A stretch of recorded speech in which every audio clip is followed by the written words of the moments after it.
hukum Sekjen PDI Perjuangan Hasto Kristianto melaporkan penyidik KPK yang menyita ponsel dan tas Hasto kepada Dewas KPK. Anggota tim hukum Hasto Roni Talapesi menyebut penyitaan tidak sesuai aturan.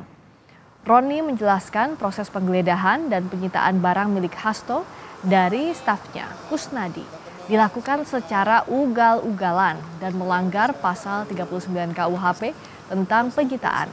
Roni menuding KPK memiliki agenda politik karena memaksakan penyitaan buku agenda Hasto yang berisi strategi dan pemetaan partai pada Pilkada 2024 mendatang. Prinsipnya adalah kami semua menghendaki supremasi hukum.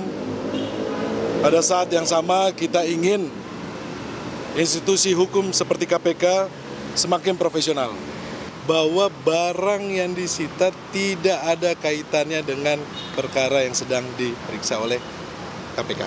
Ya, itu adalah barang-barang pribadi dan barang-barang partai, supremasi partai, kedaulatan partai di dalam buku tersebut, agenda-agenda partai, dan itu kami mensayangkan. Ketua Sementara Komisi Pemberantasan Korupsi KPK, Nawawi Pomolango mengklaim penyitaan ponsel Sekjen PDIP Hasto Kristianto merupakan bagian dari upaya pencarian Harun Masiku. Nawawi menyebut penyitaan ponsel dan tas milik Hasto merupakan upaya hukum dan tidak terkait politik. Lanjut langkah-langkah yang dilakukan oleh teman-teman penyidik mungkin bagian daripada perintah pimpinan bahwa memang upaya terus pencarian Harun Masiku itu terus harus dilakukan. Kemarin saya sendiri ada giat di Surabaya sehingga baru tadi pagi saya minta Pak Deputi Penindakan untuk memberi penjelasan kepada kami apa yang berlangsung yang seperti diberitakan yang kemarin. Itu aja barangkali.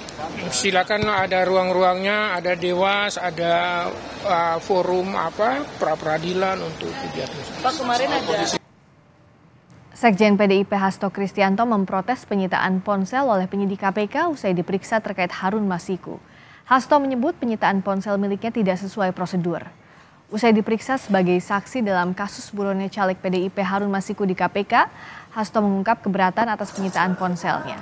KPK memeriksa Hasto sebagai saksi untuk melacak keberadaan Harun Masiku yang buron sejak 29 Januari 2020 dalam kasus suap pergantian antar waktu caleg pemilu 2019. Karena di tengah-tengah itu kemudian staf saya yang namanya Kusnadi itu dipanggil katanya untuk bertemu dengan saya, tetapi kemudian tasnya dan handphonenya atas nama saya itu disita. Saya menyatakan keberatan atas penyitaan handphone tersebut. Ya karena segala sesuatunya harus didasarkan sesuai dengan hukum acara pidana. Karena ini sudah suatu bentuk tindakan yang pro justisia. Dalam salinan putusan Pengadilan Tipikor, nama Hasto disebut sebagai Sekjen PDIP yang menugaskan Doni Tri Istiqomah selaku tim hukum PDIP untuk mengajukan surat permohonan ke KPU RI terkait pergantian antar waktu caleg pemilu Dapil Sumsel 1 menggantikan Nazarudin Kemas yang meninggal dunia.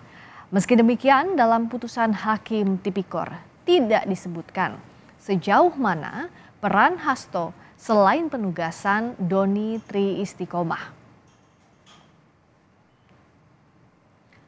Caleg PDIP pemilu 2019 Harun Masiku menjadi buron KPK karena diduga menyuap komisioner KPU RI saat itu Wahyu Setiawan $57.350 Singapura atau saat itu setara 600 juta rupiah.